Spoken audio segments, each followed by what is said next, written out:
Bonjour à tous, bienvenue dans votre journal sur CCTV français en direct de Beijing. Et à la une de l'actualité, le président chinois Xi Jinping est arrivé samedi à Beijing après un voyage qu'il a mené de Paris jusqu'en Afrique du Sud. Samedi, le président Xi Jinping a quitté Johannesburg après la fin du sommet Chine-Afrique. Xi Jinping et son épouse Peng Liyuan ont été raccompagnés à l'aéroport par le ministre des Affaires étrangères sud-africain et par d'autres représentants du gouvernement. Au cours des 7 derniers jours, Xi Jinping a participé à la conférence de l'ONU sur le changement climatique à Paris, puis il s'est rendu en Afrique pour des visites d'État au Zimbabwe et en Afrique du Sud. Il a également participé à un sommet à Johannesburg sur la coopération entre la Chine et l'Afrique. Au cours de ces visites, le président chinois a rencontré des dirigeants de plus de 50 pays et organisations régionales et a donné des discours de grande importance, exprimant ainsi la volonté chinoise d'être au rendez-vous des défis globaux avec les autres pays de la planète et de promouvoir un développement commun. Le président chinois a annoncé être parvenu avec les dirigeants africains à un consensus visant à faire passer les relations sino-africaines à un partenariat stratégique coopératif global. Xi Jinping a fait cette proposition lors de son discours pour la cérémonie d'ouverture du deuxième sommet du Forum sur la coopération sino-africaine de Johannesburg. Le sommet a approuvé la déclaration et les plans d'action de Johannesburg. Le président chinois a déclaré que ces deux documents représentaient un programme complet du développement futur des relations sino-africaines. Pour réaliser cette montée en gamme, les relations sino-africaines vont devoir se concentrer sur la mise en place des plans de coopération dans les domaines de l'industrialisation, du développement vert et des échanges interpersonnels. Xi Jinping a ajouté que la montée en gamme de relations allait injecter un nouveau souffle au développement complet des relations sino-africaines.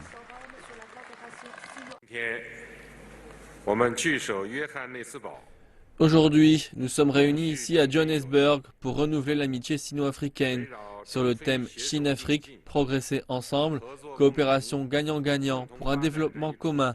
Nous avons conçu un plan complet pour le développement des relations sino-africaines et la coopération pratique. Nous avons élevé les relations sino-africaines et rédigé un nouveau projet pour la coopération sino-africaine.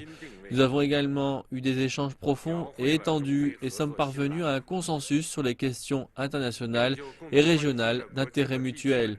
Tout ceci a donné un rythme nouveau et fort aux relations d'amitié et de coopération sino-africaine et fournit direction et garanties politiques pour apporter des normes plus larges et plus élevées à la coopération gagnant-gagnant.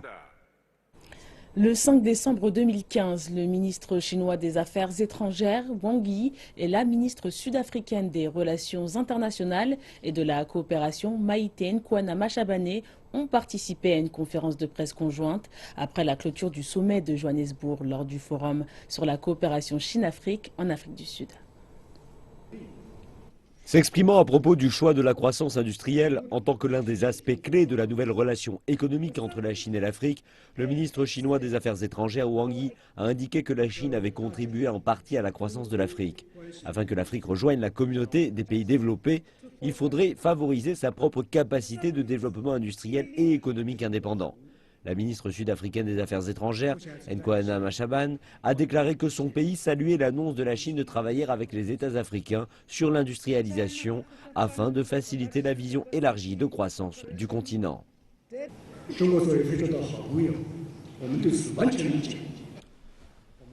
En tant que pays ami, la Chine comprend et soutient le souhait de l'Afrique d'accélérer son industrialisation.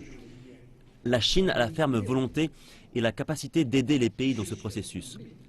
Après des décennies d'industrialisation, la Chine a accumulé une grande variété de hautes compétences, des technologies avancées, ainsi que le soutien financier nécessaire. La capacité et la maîtrise technologique de la Chine, en particulier, conviennent aux besoins actuels de développement des pays africains. Elles sont de haute qualité et bon marché. Donc, nous le souhaitons et nous sommes qualifiés pour devenir un partenaire idéal de l'industrialisation de l'Afrique. Le ministre chinois des Affaires étrangères Wang Yi a déclaré que la mise en place de la stratégie de coopération industrielle entre la Chine et l'Afrique avait débuté au Kenya, en Tanzanie et en Afrique de l'Est et avait été développée vers l'Afrique du Sud et l'Égypte pour l'Afrique du Nord pour des projets pilotes. Un projet pilote a déjà débuté au Kenya. Et cela inclut aider à construire de nouveaux parcs industriels qui comprendront plusieurs entreprises exerçant dans divers secteurs d'activité économique, dont la manufacture pour les exportations. En Éthiopie, la Chine a bâti des parcs industriels qui fabriquent actuellement des chaussures, tant pour les marchés domestiques qu'à l'export. Nous soutenons les Africains en vue de résoudre leurs problèmes à leur manière. C'est évident, parce que ce sont les Africains eux-mêmes qui comprennent le mieux la situation, et c'est eux-mêmes qui sont les plus qualifiés pour résoudre ces problèmes. En tant que pays étranger, la Chine a la volonté de soutenir fermement ces pays africains, ainsi que les organisations des pays africains dont l'Union africaine a joué leur propre rôle dans la résolution des problèmes en Afrique. Durant les 2 jours qu'a duré le Forum de coopération Chine-Afrique ou FOCAC, les dirigeants africains ont loué Beijing pour avoir facilité l'entrée en Afrique de quelques 3000 entreprises chinoises qui ont en retour investi un total de 30 milliards de dollars dans divers pays africains. Et autre sujet d'actualité, les négociateurs de 195 pays présents à Paris pour la conférence sur le changement climatique se sont mis d'accord sur un pacte pour réduire le réchauffement de la planète.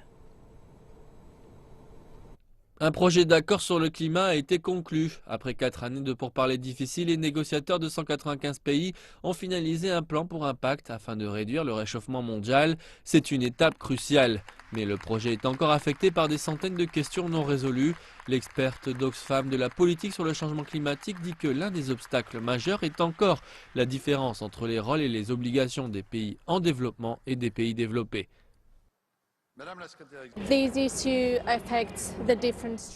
Ces questions portent sur les différents aspects des négociations, dont la hausse de l'ambition des réductions des émissions. Elles amènent les responsabilités dans la mise en place d'un soutien financier et c'est la question clé que les ministres devront apporter et résoudre durant les négociations de la semaine prochaine. Les discussions de haut niveau débuteront à Paris lundi. Les ministres du monde entier essaieront de transformer le projet d'accord contraignant. La Chine a exprimé sa frustration concernant le rythme lent des négociations, mais le haut négociateur sur le climat de la Chine a déclaré qu'il était confiant quant à un accord. J'espère que tout le monde ici jouera un rôle positif et un rôle constructif et aura plus de soutien la semaine prochaine afin de garantir une rencontre pleine de réussite. La délégation chinoise jouera un tel rôle. Nous nous coordonnerons activement avec les différentes parties. Étant donné les efforts faits par les gouvernements différents, nous sommes assez optimistes au sujet de la réunion. Mais alors que les discussions sur le climat entrent dans leur prochaine phase, des décisions plus difficiles devront être prises désormais. Et une réunion sur le développement de l'énergie propre en Chine s'est tenue jeudi dans le cadre de la conférence sur le changement climatique des Nations Unies à Paris. Cela s'est déroulé au sein du pavillon chinois, en marge du principal événement. Lors de la réunion, des responsables gouvernementaux, des représentants d'entreprises, des experts et des spécialistes venant du monde entier ont discuté de coopération en matière d'énergie propre et de développement économique. Les responsables du gouvernement chinois ont présenté leurs efforts en vue de réduire les émissions de carbone et de développer l'énergie propre. Ils ont également partagé leurs expériences visant à bâtir des villes tournées vers le développement écologique durable ainsi que les défis auxquels ils sont confrontés. Ce qui se passe aujourd'hui est lié au fait que les gens passent trop de temps pour se rendre à leur lieu de travail. Les coûts des embouteillages sont très élevés. Ils tirent l'économie à la baisse. La pollution est vraiment très sérieuse. Et cela parce que nous avons mal conçu nos villes. Nous utilisons la mauvaise variété de carburant, la mauvaise forme de transport. Donc nous devons repenser tout cela. Et c'est ce que la Chine est en train de faire. La ville de Shenzhen a toujours encouragé les entreprises innovantes et mis en place des restrictions sur les entreprises fortement émettrices de carbone.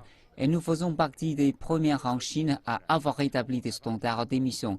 Les entreprises ne les respectant pas sont interdites d'exercer leur activité à Shenzhen, qu'importe leur contribution au PIB local.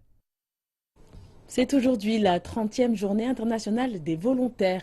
une célébration mondiale qui vante les accomplissements de bénévoles et d'organisations à tous les niveaux.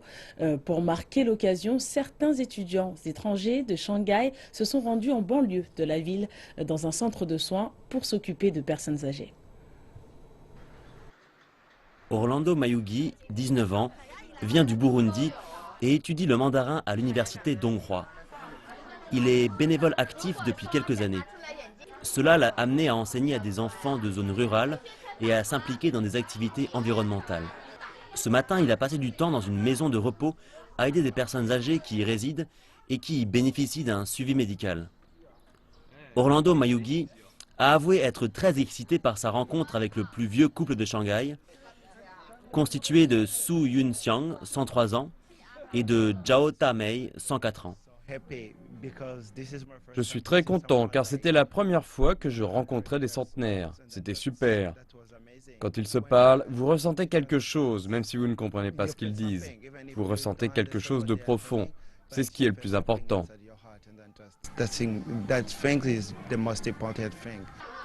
Cindy Chang, 20 ans, vient d'Afrique du Sud et étudie également à Shanghai.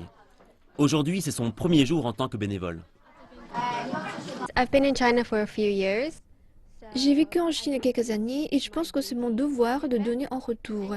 Je me considère privilégiée d'être là et de rencontrer un si vieux couple. Ici dans la pièce, vous pouvez sentir l'amour qui les lie. Je n'ai jamais ressenti ça auparavant. Je me donnais derrière eux et il parlait à son épouse. C'était si chaleureux.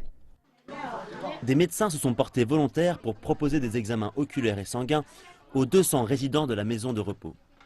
Les médecins disent que la cataracte apparaît chez 80 à 90% des personnes de plus de 80 ans.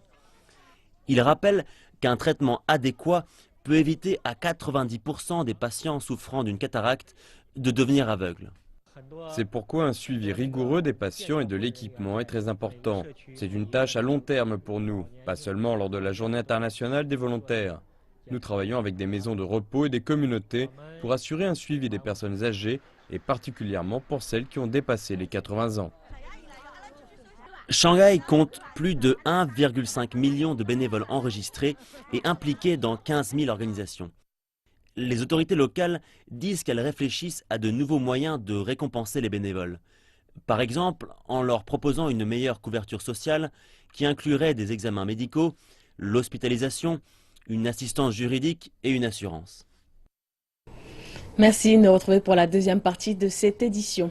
Nous reprenons en France où les électeurs sont appelés aux urnes ce dimanche pour le premier tour des élections régionales qui offre un aperçu du climat politique local en amont des élections présidentielles de 2017.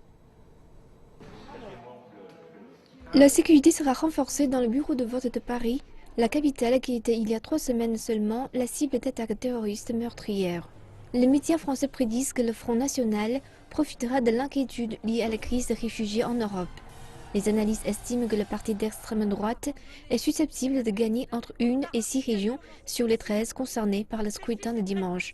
De tels résultats constitueraient une victoire historique pour le Front National qui n'a encore jamais remporté de région. Ils entraîneraient également un bouleversement du paysage politique français qui est traditionnellement dominé par un parti de gauche socialiste, celui actuellement en place, et un parti de droite plus conservateur, courant de l'ancien président Nicolas Sarkozy.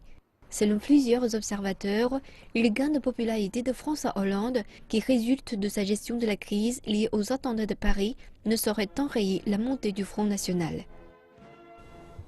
Et des centaines de soldats turcs seraient entrés dans un camp militaire près de Mossoul, dans le nord de l'Irak. Bagdad a exigé le retrait immédiat de ses forces, estimant que l'entrée était illégale et représentait une violation de la souveraineté irakienne.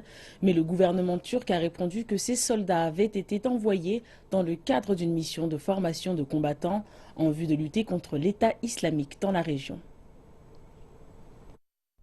Le président irakien Fouad Massoum a déclaré que ce déploiement était une violation des lois et normes internationales.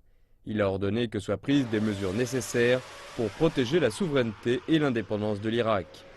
Le ministère irakien des Affaires étrangères a convoqué l'ambassadeur de Turquie en protestation et déclaré que cette action non autorisée représentait un acte hostile. La ville irakienne de Mossoul, dans le nord du pays, est tombée entre les mains des militants du groupe État islamique en juin 2014. La Turquie a établi un camp à 30 km des abords de la ville et entraîne depuis l'année dernière des combattants kurdes. La Turquie a affirmé qu'elle agissait en coordination avec le ministère irakien de la Défense et que le nouveau contingent de troupes n'était qu'une rotation de routine. Personne ne devrait se méprendre sur nos intentions d'aider. La Turquie n'a pas de vue sur le territoire d'un autre pays et n'en aura jamais. La Turquie lutte contre le terrorisme et les organisations terroristes. Les membres du Parlement irakien exigent une réponse ferme de la part du gouvernement.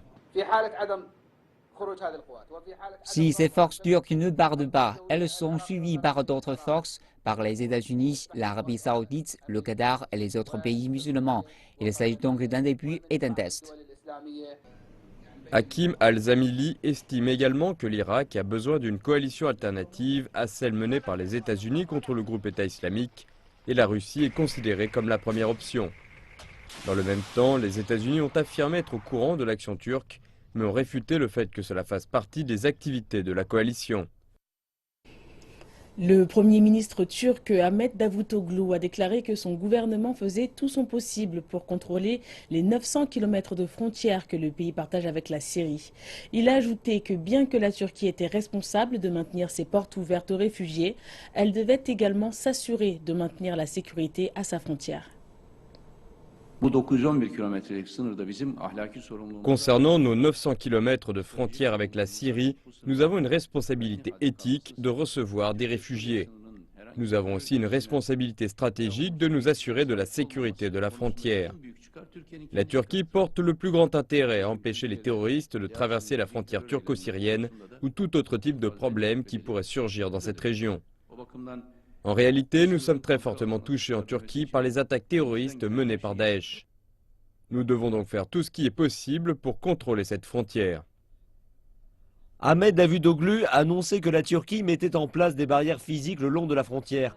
Il a ajouté qu'une bande de 98 km de frontières était sous le contrôle du groupe État islamique et que les frontières seraient renforcées dans certaines zones critiques. La région est également surveillée par un système de capteurs. Le Premier ministre turc a ajouté qu'il travaillait avec ses partenaires de la coalition pour déloger le groupe État islamique de ces régions critiques. Et ainsi s'achève cette édition. Merci de nous avoir suivis. Vous pouvez retrouver notre édition sur notre site internet fr.cntv.cn. Excellente suite de programmes.